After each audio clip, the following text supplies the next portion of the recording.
एक मुलाकात ऐसी शख्सियतों के साथ जिन्होंने दिया है अपने जीवन को एक नया मुकाम।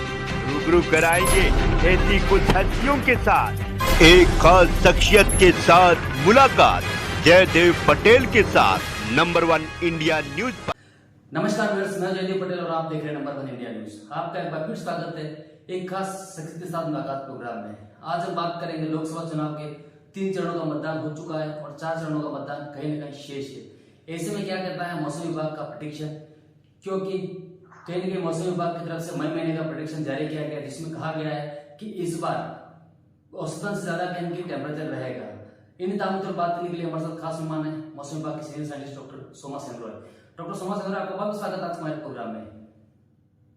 शुक्रिया, बोलिए। जी डॉक्टर सोमा सेनरॉय, आपसे मेरा पहला सवाल है कि मई महीने का जो प्रेडिक्शन मौसम विभाग की तरफ से जारी किया गया है और ये कहा गया है कि औसतन से इस बार ज्यादा टेम्परेचर हाई रहेगा, क्या कहता है ये पूरा पूर्वानुमान?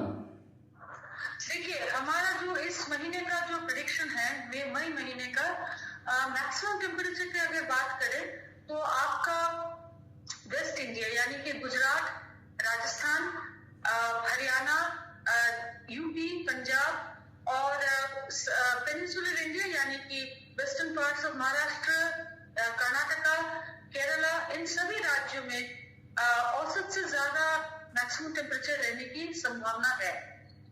साथ ही साथ अगर मिनिमम टेम्परेचर की बात करें, क्योंकि वो भी हमारे लिए बहुत जरूरी बात है, maximum minimum temperature above normal रहने की पॉसिबिलिटी रहेगी आपका राजस्थान, गुजरात, महाराष्ट्र, कर्नाटका, केरला और तमिलनाडु। कुल मिला के अगर देखें तो हमारा हीट वेव का डेज जो है वो अबव नॉर्मल रहेगा आपका वेस्ट इंडिया के ऊपर, जिन राज्यों की बात किया अभी, यानी कि आपका गुजरात, वेस्ट मध्य प्रदेश, राजस्थान, महाराष्ट्र, इन सभी राज्यों में above normal heat wave days रहने की संभावना है जी।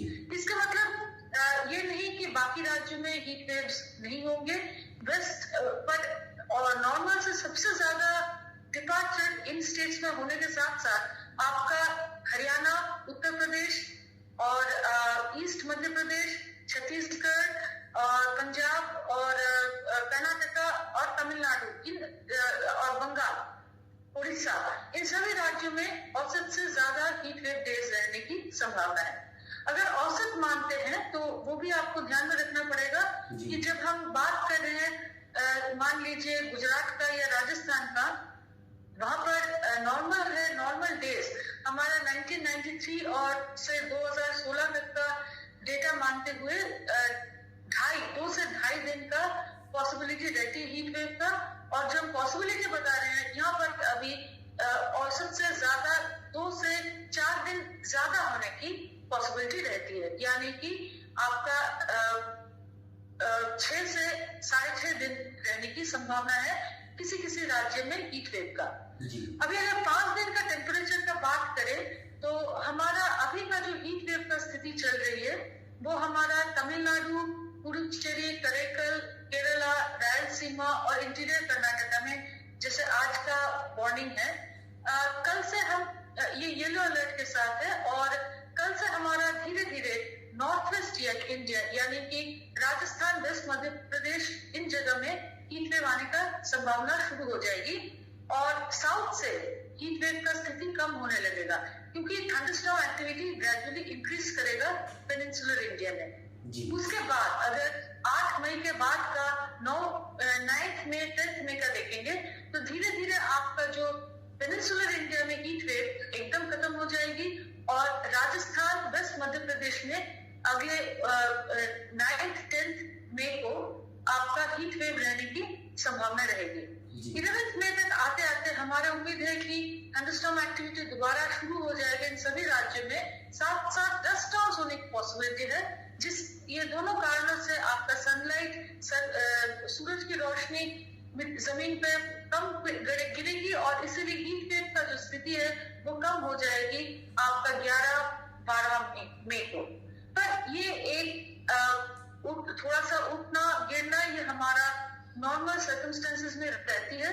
अभी मई महीना बस शुरू ही हुआ है, जब भी आपका 2 वेस्टर्न डिस्टर्बेंस के बीच में जैसे ये फेज आ रहा है 2 या 3 दिन का, इसी तरह का जब भी आपका वेस्टर्न डिस्टर्बेंसेस डेज होगा, उसी में आपका टेम्परेचर पूरे इंडिया में ही बढ़ने की संभावना रहती है। जी डॉक्टर श्यामा सुंदरी, अगर हम बात करते हैं लोकसभा चुनाव की, तो ऐसे में कहीं ना कहीं 3 चरणों का मतदान हो चुका है आज के, अगर हम इंक्लूड कर देते हैं तो, और 4 चरणों का मतदान शेष है।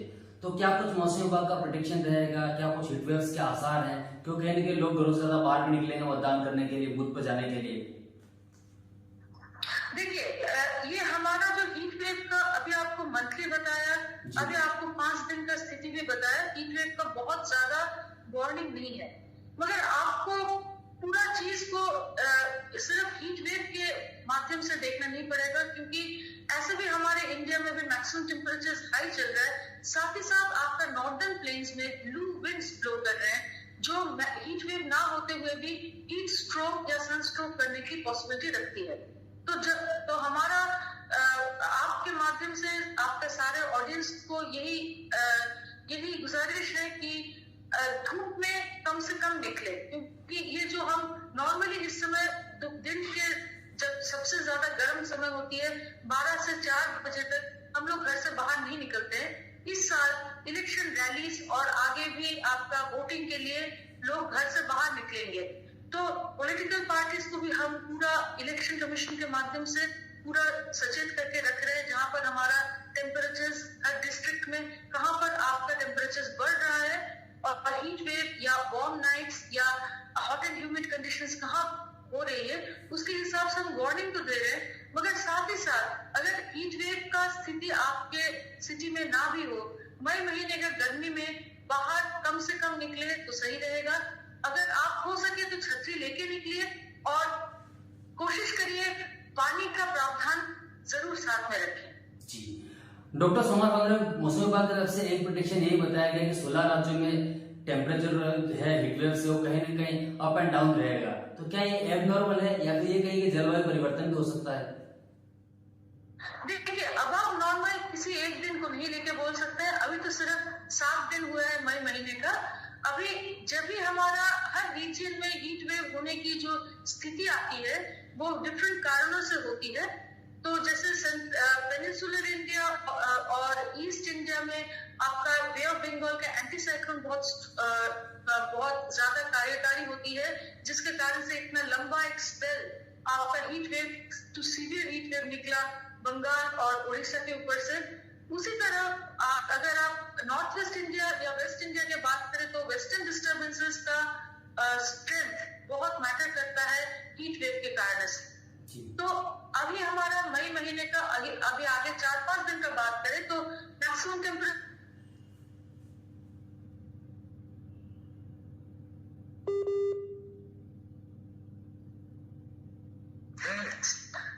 बढ़ने लगेगा। हम जरूर आपको सचेत करेंगे और उसी तरह से आपको वार्निंग का लेवल भी बढ़ाते रहेंगे इम्पैक्ट असेसमेंट करके। जैसे पीछे भी हमने रेड अलर्ट तक गए थे हीट वेव के लिए, उसी तरह से अगर दोबारा वैसे स्थिति आए किसी राज्य में हम जरूर अलर्ट करते रहेंगे। जी डॉक्टर श्यामा सुंदरी, आपसे मेरा एक आखिरी सवाल है कि हीट वेव्स और जिस प्रकार से प्रेडिक्शन बताया गया मौसम विभाग की तरफ से टेम्परेचर हाई रहने का, इस बीच का ये भी हो सकता है कि मानसून दस्तक दे दे और कहीं ना कहीं सारी चीजें एबनॉर्मल हो जाए? अगर आप मानसून का बात कर रहे हैं तो मानसून का अभी तक हमने ऑनसेट डेट तो नहीं बताया, मगर ये बात है कि इस साल लानीना का कंडीशन रहेगा वेस्टर्न पैसिफिक में, और साथ ही साथ आपका आयु भी फेवरेबल रहेगी, पॉजिटिव रहेगी, और जो बाकी जो पैरामीटर है जैसे यूरेशियन स्नो कवर, ये सभी फैक्टर्स फेवरेबल है एक अच्छा मानसून होने का। अर्ली ऑनसेट होगा या लेट ऑनसेट होगा अभी से बताना मुश्किल है, तो थोड़ा और पास आने दीजिए टाइम, उस समय हम बता पाएंगे कि ये मानसून अर्ली ऑनसेट होगा या लेट ऑनसेट होगा। मगर उसके साथ रेनफॉल अमाउंट का रिलेशन बहुत कम है। जी डॉक्टर श्यामा सुंदरी, आपसे नंबर ले समझ निकाला, उसके लिए आपका बहुत बहुत धन्यवाद।